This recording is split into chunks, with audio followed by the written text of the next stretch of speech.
मित्रांनो, आपली सॅलरी येते, पण महिन्याच्या शेवटी अकाउंट पुन्हा झिरो होतं का? तर यात तुम्ही एकटे नाहीत मित्र हो. भारतातील 90% लोकांचं हेच हाल आहे. महिन्याच्या सुरुवातीला सॅलरी येते, पण काही दिवसातच शून्य होऊन जातं. EMI आहेत, त्यामध्ये आपल्या किराणा आहे, ग्रोसरीज वगैरे आहे, रिचार्ज आहेत, बिल्स आहेत, इतर खर्च आहेत. त्यामध्ये आपली पूर्ण सेव्हिंग्ज निघून जाते, सॅलरी निघून जाते. त्यामुळे सेव्हिंग होत नाही.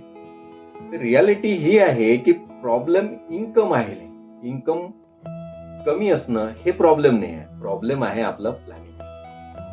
जर प्लॅनिंग असेल तर नक्कीच आपली इन्कम सुद्धा, सेव्हिंग सुद्धा वाढेल.